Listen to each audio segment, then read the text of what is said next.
On this episode of Mamas Con Ganas, I'm interviewing life and love coach Melanie Clark. Welcome, Melanie, to the podcast. Thank you so much for having me. I appreciate it. Oh, mamacitas, yes, we have a hot topic today. Yes, I'm bringing this on. You know, everybody around the world, and particularly in the U.S., the topic of racism is something we really can't ignore right now. And I don't think we can tiptoe around the subject anymore.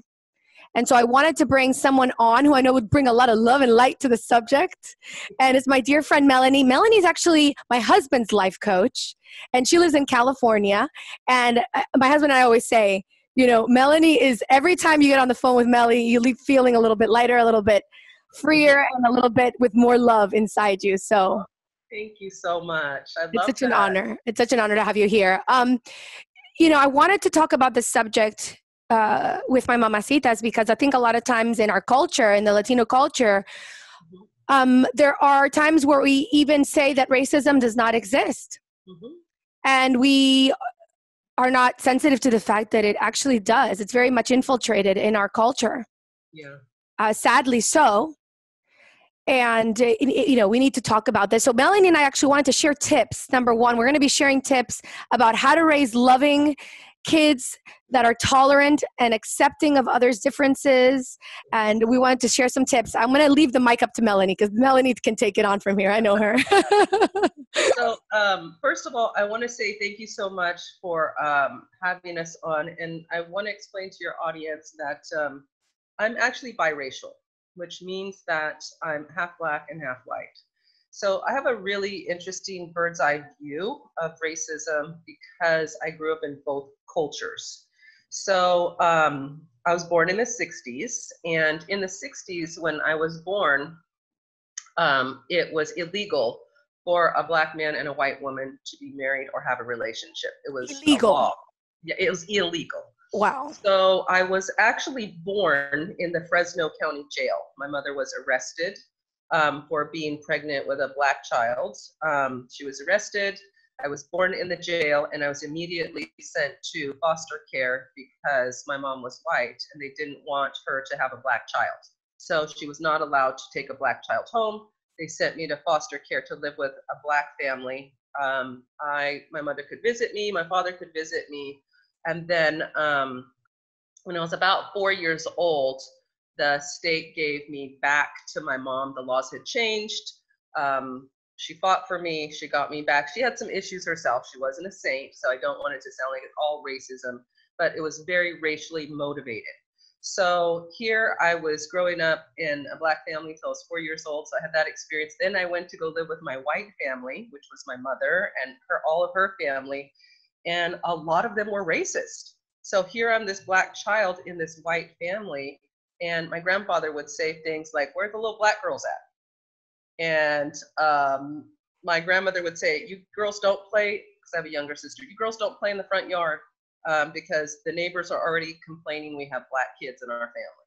Oh my God. I was very aware of the fact that I was different than my white family. And then my dad's family, who were Black, were very different than my white family. When I would visit my dad had become a Black Muslim because he was an activist and he was trying to fight oppression. He was part of the civil rights movement. So I had all this civil rights information coming at me as a child. So I literally remember being a little kid and hearing the conversations about racism and experiencing it myself. And it was a tough position because my family is white. I love my family, right? They love me. But even though they loved me, they still were saying and doing racist things. And I'm 53 years old, and it still happens sometimes. So I understand that racism, sometimes people don't even know when they're being racist. Absolutely. And they don't know when they're teaching it to their children. So I'm thrilled to be on this podcast with you and talk about some of the ways that we can use language with children and start to change some of the narrative that we hear in this country. And right now, what the Black community is fighting for is there is systemic racism in the police department. The police were actually created to police Black people after slavery ended, because White people were upset they lost free labor. So they created Jim Crow laws and all these laws to police back Black people and arrest them unjustly so they could put them in chain gangs and put them back in slavery. And so there's a whole list of behaviors that go along with police that they still use today. It's ingrained. And that's what we're fighting to change right now. Absolutely. Actually, it's interesting because my sixth grader this year, he was studying post-Civil War. And I happened to be with him in the day they were talking about this. And I'd learned about the Jim Crow laws for the first time. Yeah. Sitting next to him because they were being taught. And then you were, the teacher was very good at basically showing the students all of the things that they were trying to do, like even once the slaves got their freedom, to keep them like oppressed. Yes, 100%. 100%. And so when we say it's systematic racism, like there was a whole list of things that were okay and not okay. So for example, if a cop said something to a Black person on the street, the Black person could not talk back and ask, why are you asking me what I'm doing here? They could be arrested for that. That still happens. We see white people doing it all the time. What are you doing here? And the law was all white people could police Black people. And that's why Black people get so infuriated when a white person is like, what are you doing in this neighborhood? Why are you here? We see that, right? We see it in the videos. What are you doing here? That's part of the narrative that white people are superior to Black people and we get to police them. Does that make sense? Absolutely. And the other thing is, I feel like people still don't realize like just how recent this is. It's not, that's the most incredible thing. I mean, I was listening to the Maya Angelou's talk with Oprah on Sunday, on Super Soul Sunday. They were doing a rerun on it, and I was listening to her, and she was saying that her great-grandmother had been born a slave. I mean, when you have somebody in your lineage that you can remember that was still born unfree, I mean, I get goosebumps because all the stories we get from our grandmothers, that stuff stays in our memory, and it affects us in a big, big way. 100%. And, it's not that long ago, and part of the problem is it's ugly. It's really ugly. Yeah, it's so ugly. And people don't want to look at it. We don't want to look at ugly. But the ugly is still being perpetuated. So we have to look at it. Like I'm a huge believer of positive energy and love and acceptance for everyone, like 100%. But I also recognize to shift something energetically, we have to have big energy and we have to look at it. We have to say, this is what it needs to be instead, and we need to transmute it. And part of the problem is we haven't been willing to look at it in this country. It's like, no, it's not there. It's not there. It's not there. And I get it because it's ugly. People don't want to look at it and they don't want to be associated with it, right? And that's why when we talk about white privilege, a lot of times white people are like, I'm not privileged. I struggle too. No, it's not that.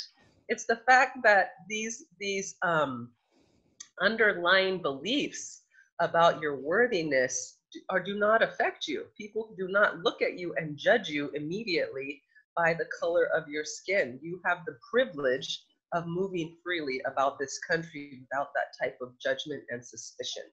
And so it's a really hard thing to unpack. But I'm encouraged. Like, I know it's uncomfortable right now and there's a lot of violence, but sometimes things have to be torn down to be built back up. So absolutely. And it's a subject of a lot of shame. It's not just charged heavily, it's heavy, but there's a lot of shame behind it. I think also from people that are not Black, there's a lot of shame when you see and you in the same thing with the Nazis and the Germans, there was a lot of shame in that as well. I mean, all of these subjects bring back, like you said, things that are so uncomfortable that you'd rather sometimes put it behind the curtain rather than like open it and bring it to the light. But we need to do this. This needs to be talked about. It's like enough is enough. Absolutely. Because if we don't talk about it, it just continues. And one of the reasons we're so frustrated in the Black community is we felt like we're trying to tiptoe around the subject to not make you uncomfortable, but we're being killed. So how do we tiptoe around your feelings and then still save our babies? How do we do that? We can't do that anymore. We have to kick and scream and let you know you're killing us in the street, and it has to change. And so how do we change things in this society? We look at the laws, We really dig deep. We acknowledge the pain of other people, even if we can't see it. All you have to say is this, like, this has been great. I've had so many of my white clients, friends, reach out to me and say, I don't get it. I don't understand. What do I need to do? How do I get it? Can you help me? And it's good, like what we're going to talk about here today. You've got to educate yourself. You've got to acknowledge that it's there. I've been getting calls and texts saying, I'm so sorry about this. I didn't know. I don't understand it. I don't see my own blind spots. And I'm like, that's everything to me. Like, just that, because you can't change something until you acknowledge it, right? And so starting Absolutely. to acknowledge it and say, I stand with you and I want to be part of the solution, everything. That's a game changer right there. That right there. If you just do that and just admit, I don't know, I don't get it, that's fine. Yeah. We don't expect you to get it, but exactly. Just don't say it's not there. It's not there. Absolutely. Yeah. Well, it's the same thing with sexism. I mean, I get so upset sometimes when men, like, they try to deny that it exists in our society. And it's like, what are you talking about? It is so, and in the Latino culture, the machismo is so ingrained. And and it really does, it's something that really affects us and makes us feel like down and just, and frustrated, and you just want to like scream from the top of your lungs. Like, I can't even imagine, with this going on. And I just feel that, I mean, George Floyd, rest in peace, that we cannot let him like name go down in vain. Like, this, to me, it's like, this is not, it's not tolerable.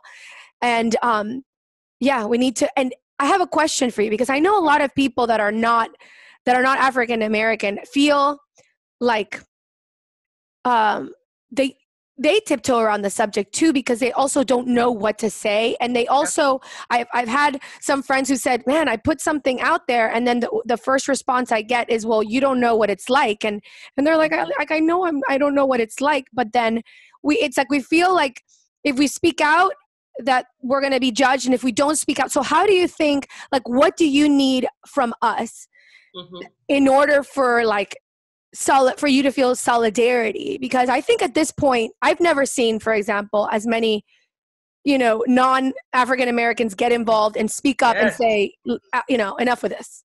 Yeah, it's so encouraging, right? And it's that, just being able to say, I stand with my African American brothers and sisters. I stand with my Black brothers and sisters. I stand with Black Lives Matter. Black lives do matter. Not saying all lives matter. Like, this is a tough one. I know, people get very riled up about it. And the thing that I've seen that I think is so great is, saying all lives matter when someone says Black Lives Matter is like saying every house in the neighborhood needs to be watered down by the fire department, but only one house is on fire. Like, all houses matter. No, there's one house on fire right now, and we're trying to highlight that it is not being treated as if it matters. So when you say all lives matter, you're negating that. You're saying, don't look at that. Your life actually doesn't matter. It doesn't matter because all lives matter. You're just lumped into that. I don't even see you. No, you're not different. No, nothing's happening to you. So by saying with us, yes, Black Lives Matter, and I stand with you, that's support. No justification. You don't need to justify anything. Just say, I hear you, I see it, I get it, this is not okay, I stand with you. That is it. We don't need more than that. Also, I want to say, for the most part, people in the Black community we're not mad at white people. Like, we're not looking at every white person like, oh, you're the problem, you're racist. We get it. We get that this is programming. We get that this is part of the history of this country. We just want it to change. We don't want to blame you or be mad at you. So we'll just have the conversation and say, whoa, I see it. I get it. I stand with you. Let's change this together. That's all. That's all we need. Absolutely. And talking about the reprogramming, let's reprogram our families. Reprogram. I was thinking about this, and I think it's such a great, topic and great way to start this conversation. So I want to start with last year, my husband, Anthony, who is African American, he's been really studying like racism and African American history for about the last 10 years because he's wanted to come up with a solution. So he's educated himself. And last year, he started a nonprofit called True Legacy Foundation. And True Legacy Foundation is really about getting DNA kits for African-American youth so that they can find out their lineage in Africa, so they could find out where they come from. And one of the reasons he wants to gift them that is because the narrative about Black people is so negative in this country. So he said to me, and I remember this, I experienced this too, in school when we're kids and we talk about the world, we talk about the Ming Dynasty, we talk about all of the great cultures and their contributions to society. And then when it comes to Black people, it's slavery. And Africans with no shirts on, we're portrayed as animals. And it's that right there. If we can change how we teach our children about Black culture, we can change the narrative. Because we start out, it's embarrassing, it's degrading. So what happens to children, this is how it starts. What happens to children, they learn that in school, and then they tease other children afterwards. It becomes like, ha, ha, ha. You guys were in Africa. You guys are like monkeys. And it's all these negative things because they're being educated that we're less than. But here's the thing, it's not true. There was science in Africa. There's literature in Africa. Africans build pyramids. There's such a rich history and culture that is it's the cradle of humanity. We're the core of humanity. We all have African in us. All have African in us. It's the motherland. So I think like bringing that into the awareness of our children and teaching the beauty of all cultures and not starting our narrative at slavery. That is not our truth. That is not who we are.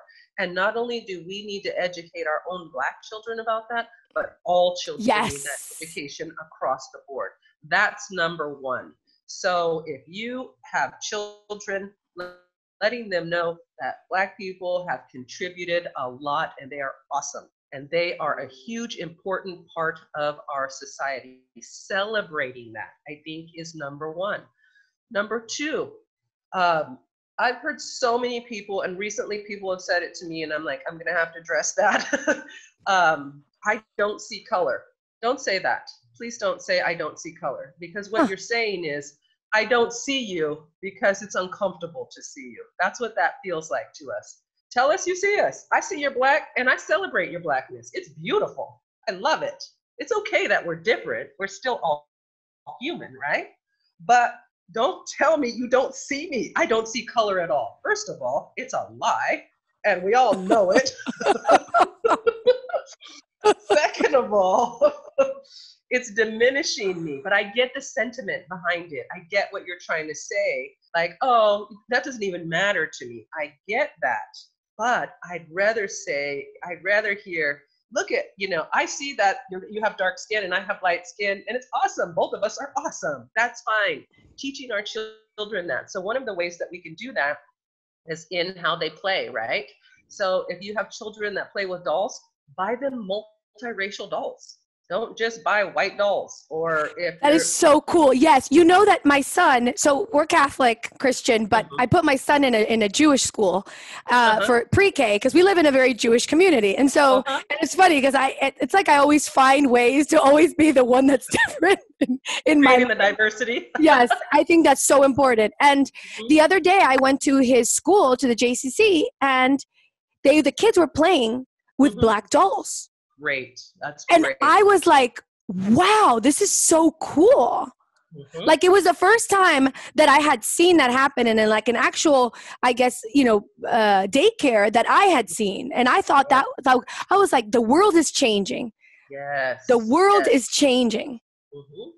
And that's important because now it becomes, and I think part of why it is changing is because once they opened up segregation and they started busing kids kids started going into neighborhoods and interacting with people of color. Before that, we were so segregated that it was like those people over there. So I think it's important to be inclusive. That's why if our children are playing with different dolls of different races, it's not going to seem strange to them when they go to school or they go out in the world and there are people of different colors. Absolutely. It feels like this is society and it's normal. It's not scary. Does that make sense? Absolutely. And you know, one of the things that the world is changing, because I heard that they had cast an African-American girl to play the Little Mermaid. Mm-hmm, mm-hmm. I'm waiting for that movie to come out. Yes. And a lot of people were very upset about it. I know. Because Ariel had like the red hair and she was like, you know, why didn't they put her? But I thought it was amazing because I was like, yes, that's another sign the world is changing. Yes, absolutely. 100%. So that's another thing. Watching television shows, watching movies, and watching movies that are all Black casts. That's okay. Like, absolutely. A lot of times, you know, and it's like, we'll watch movies that are all white, but we won't watch movies that are all Black. So I think Black people watch movies that are all white, but we don't go, we're not going to watch that because it's only white people. We should be watching everything. We should be learning about each other in all types of genres and all types of television shows. So making sure that Black people are represented in entertainment is super important. Super important. Letting our children see Black people in entertainment so that they're comfortable. So knowing the history, buying diverse toys, paying attention to, this is maybe like a hard one and kind of subtle for parents, but if you have awareness, once you have awareness, you can see things. Just being aware of racial undertones in entertainment. There's something called a dog whistle. A dog whistle is making a comment that's racial, but making it seem like it's not racial. Can you give us an example? Well, let's see. I'm sad to say, but our president does it all the time. When he says things like, you know, there's a white nationalist and he says they're all good people. That's a dog whistle. That's saying, I approve of white nationalists without saying, I approve of white nationalists. Instead of saying, I don't condemn this. I mean, instead of saying, I condemn this. I condemn this, yeah. In television, a lot of times portraying characters where you'll see a movie and only Black people are in service positions, maids, drivers, those types of things. That happens in the Latino culture completely. It's either the Latina is the maid or she's the hot girlfriend. That's about the two stereotypes we have as well. Yeah. The stereotypes, the undertones. Cartoons do it a lot. When they portray, you know, in cartoons, they'll have, say, a wolf that'll have a old Black man voice that'll make it sound like a Black wolf is like a Black man. Like they'll make like characters seem like slave type mentality. They're portrayed that way. And a lot of times they'll use animals to portray. Because wolves are dangerous too. So that also, it's like a little bit of a brainwashing. Yes. You know, kind of like, I know you were on my live yesterday with Anthony when he was saying it's subtle in language, right? It's like a white lie is okay, but a Black lie. And white magic is good and Black magic is bad. Yeah. And the hero wears white and the villain wears black. It's all of these little undertones that you have to be aware of when your children are watching TV. And so watch what your children are watching, obviously. Know what they're watching because it gets slipped in and we don't notice it. So being aware of just racial undertones and things that they're watching on television. And adding to that, Melanie, I want to say that one of the things that I think is super important is to not let people bring in like any types of jokes that are demeaning to any race, any religion. Like in my household, that is not acceptable. I mean, I don't care who you are. I feel like when we permit jokes, and I get upset because in my culture we have a lot of machista jokes, and it's like they're so prevalent. So prevalent that people don't even realize it. The people that are actually living in Latin America don't even realize how much of it is actually said through jokes. And it's ha ha ha ha ha. And then you have no idea how many times I've gotten into arguments with people because I'm like, no, that's really not appropriate. Like, no, there's no Jewish jokes at my house. There's no Black jokes at my house. There are no, demeaning women jokes in my house. That's just not acceptable. Well, joking is a way to do something negative and get other people to be okay with it, especially when it comes to racism and sexism, and it keeps it alive. Totally. So I agree with you 100%. It's not okay, and it's not funny. No, it's not funny. It's not funny. At all. No. So I agree with that 100%. And then the other one that we were going to talk about is having a diverse group of friends and making sure your children have a diverse group of friends. But more importantly, I think it is it's important that the parents have diverse friends. And absolutely. I mean, you because it's your example. A lot of times it's like, oh, my children have Black playmates. Well, do you have Black friends though? Do they see you interacting with Black people? Do you go to Black events? Like, do you go to Black barbecues? Black people are super welcoming. Like, you can go to a Black church and you will be welcomed.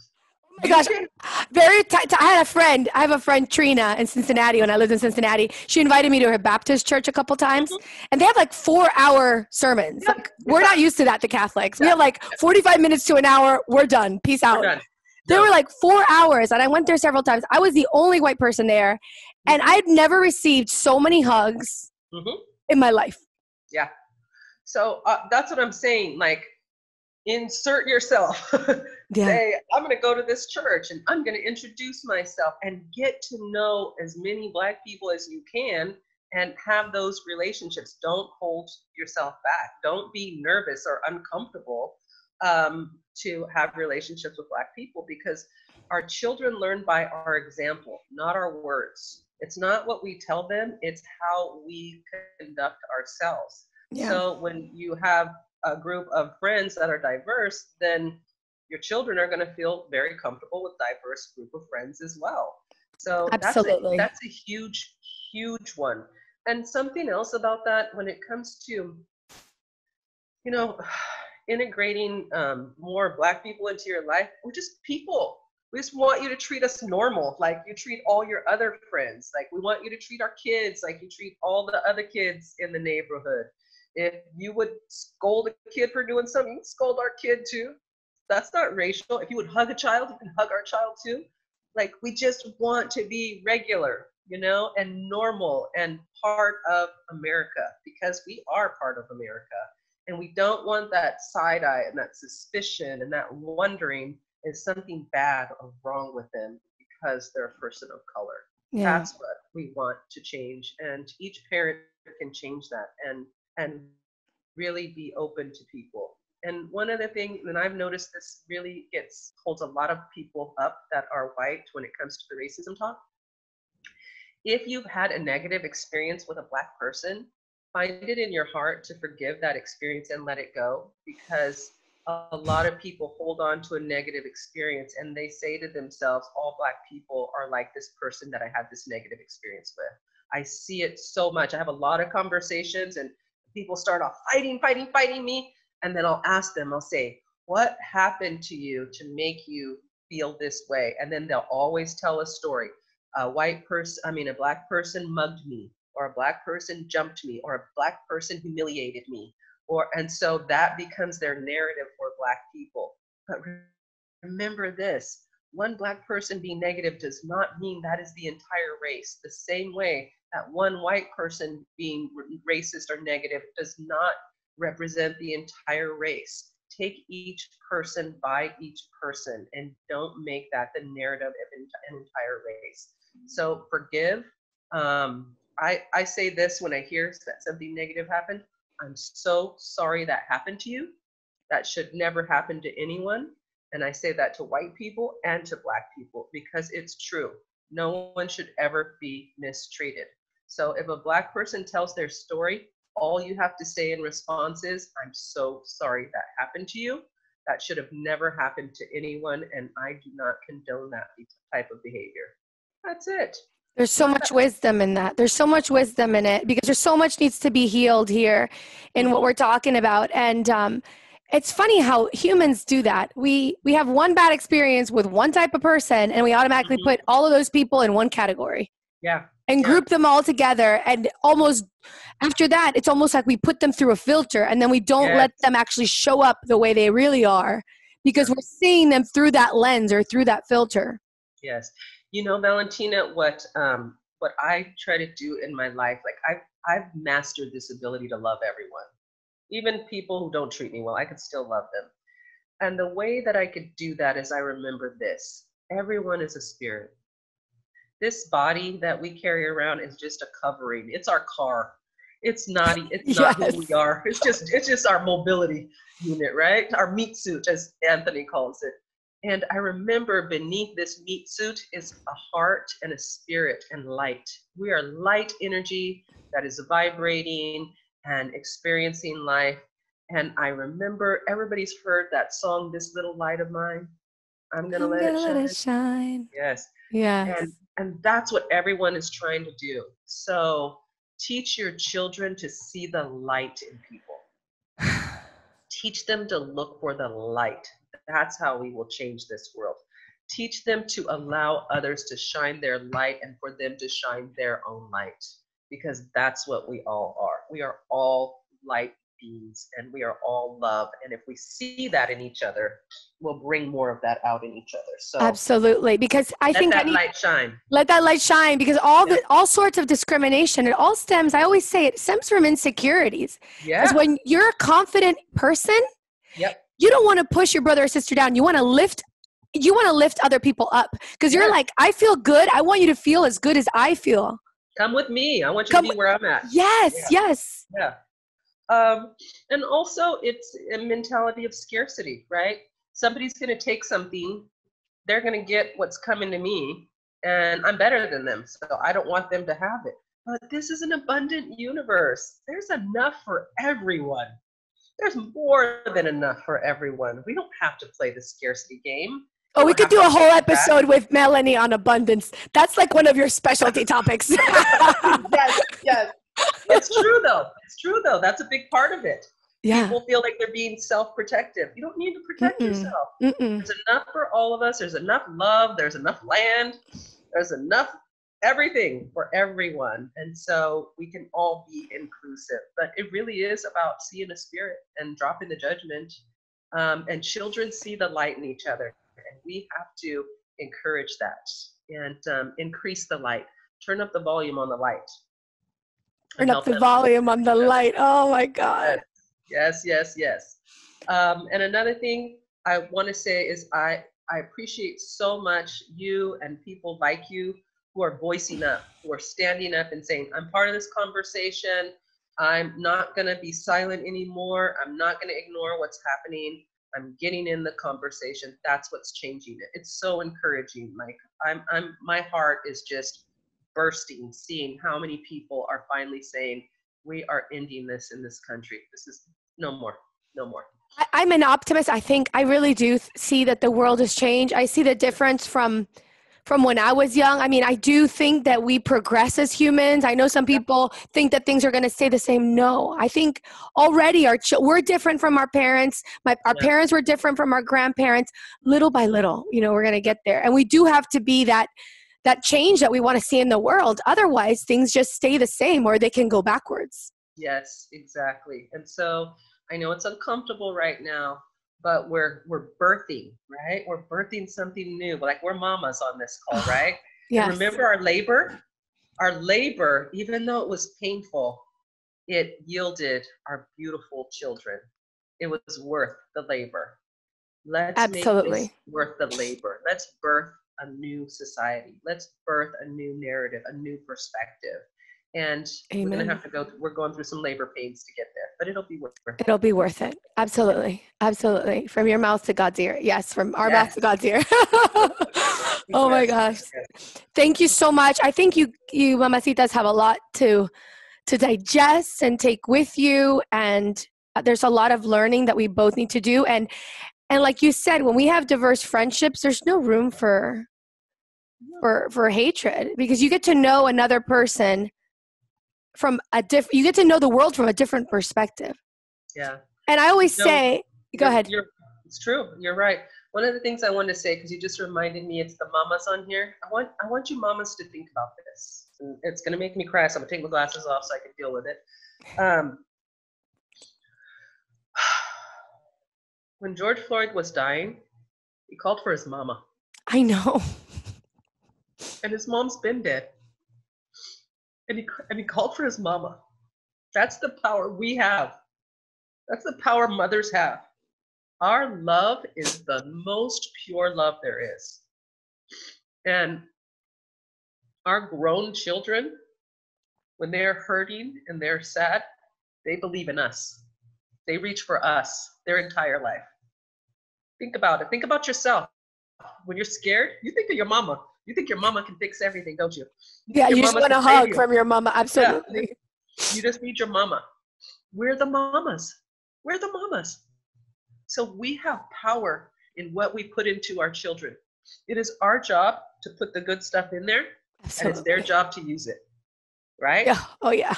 So put the good stuff in your babies. Even if you don't understand it, you are creating the future. I think that's so powerful. Creating the future. Absolutely. And we forget how much power we have. We have so much power in our children and the way they think and the way that, you know, you put poison in there, poison comes out. We need to put that love in there so that love comes out.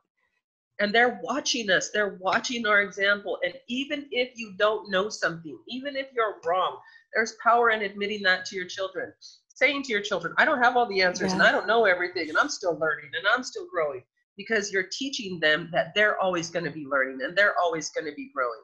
And they don't have to become egoic and say, I know everything and I'm the parent. Like we can't parent that way anymore. We can't be like children are seen and not heard. These children today came to change the world. So Absolutely. We have to step up our mama game too. We got to step up our mama game. Yeah. And we have to lead differently than our parents led. And we have to lead through vulnerability and open hearts. That's our true gift right now to our children. Yeah, so, I know parents that don't apologize to their children when they do something wrong, but I think we have to make it a point, you know, to show our children that we acknowledge when we know we've done something wrong. Because they're gonna model us. Exactly. They're gonna model us, and we want them to be able to apologize when they've done something wrong. Absolutely. Right? So there's a lot of power, mamas. And so even if you don't know the right thing in this conversation, Google what books you can read, educate yourself, watch videos, listen to podcasts, like get in the conversation. It's okay. If you have older children, they're asking you questions and you don't know the answer, say, I don't know, and I don't know that much about this, but I'm going to learn and I'm going to figure it out.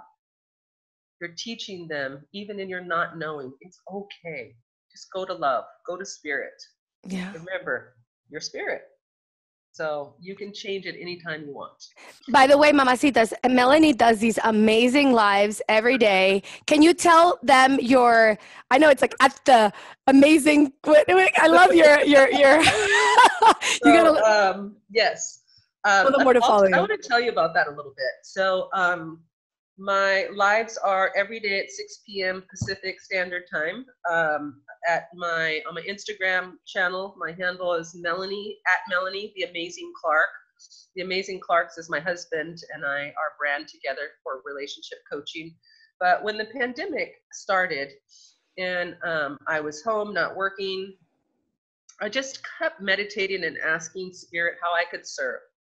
How can I serve? How can I serve? How can I help people during this time? That was my meditation, that was my prayer, and I waited. And I listened for the answer, and the answer came, and my spirit was very clear. My spirit said,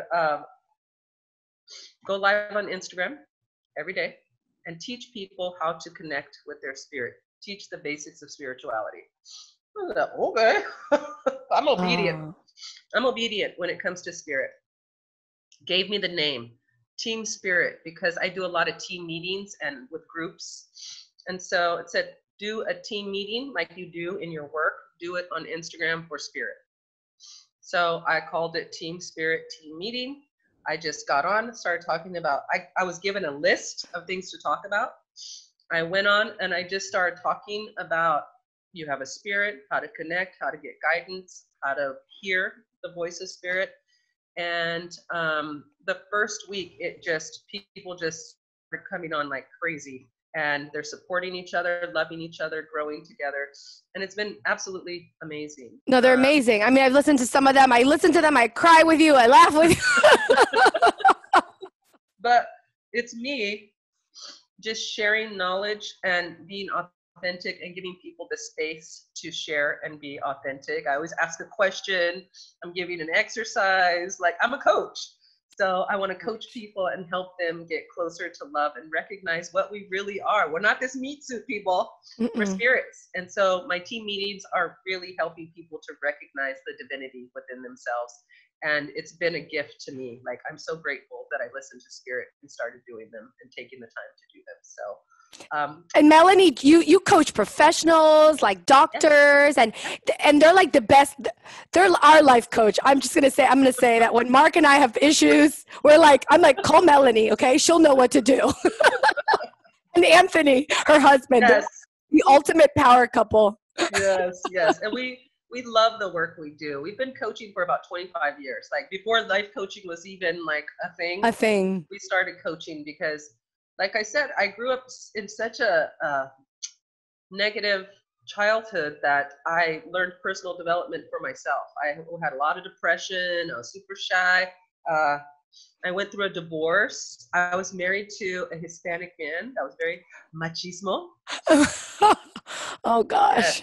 For about 10 years. So I had low self-esteem after the divorce. So I learned everything I teach, I learned and applied to myself to make my life better. So I know that it works, and I love it. I love helping people. And it's beautiful because you could take negative experiences. I love what you said. You are able to realize that you had a lot of negativity in your life, and but you were able to learn from it. And I think that's the key, because a lot of times we go through all these horrible things and we are not opening our eyes to learning. Okay, how can I learn from this experience to move forward? That's literally the key in life. If you can go through something really awful and come out on the other end saying, I learned this, I learned that, well, then it was valuable.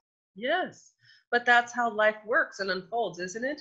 We have a negative experience, we learn from it, we grow, then we ride the wave a little bit and we feel good and things go well, and then we fall off the wave again, and then there's another negative experience and we learn and we grow, and then we up on the wave again and we're feeling good again. Like, that's life. And if we don't personalize that, and we don't become bitter, and we don't say life is not fair and things are just happening to me, we just say, how can I learn and grow from this and change what I can change and give more and love more? Like, if we keep the whole process going, we can get better and better. And that's what I've been able to do with it. I recognized once I learned how to love myself, that every experience I've had has been so important because it's made me who I am. And I love who I am, so I can't take any of that away. I can always grow and get better and expand, but I'm grateful. I'm grateful for it all. It's super important. So that's the attitude. That's the attitude, right? Absolutely. Turning our dramas into ganas, because in Spanish, ganas means drive. So turning your dramas into your drive. I love that. That's so great.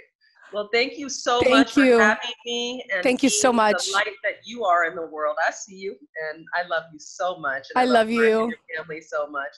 I send you guys so much love, and thank you again. Same here. Thank you, Melanie. You're welcome, sweetheart. Hey, it's Valentina. Espero te gustó este episodio de nuestro podcast. If you liked it, or if any of our content has inspired you in any way, I'd be ever so grateful if you showed some amorcito by reviewing us on iTunes or wherever you listen to us. Every single review will help us reach more mamacitas so they can live their life con muchas ganas. It's because of you, our listeners, that we're able to create contenido para otras latinas. 1,000,000 de gracias por suscribirte, escuchar y compartir nuestro podcast. Si tienen preguntas, comentarios y más, pueden visitar nuestra página web mamasconganas.com or follow us on social media at Mamas Con Ganas. You can also write me directly at info@mamasconganas.com. Hasta la próxima, es Valentina recordándote, don't be a mama con drama. Let's be mamas con ganas. Besitos.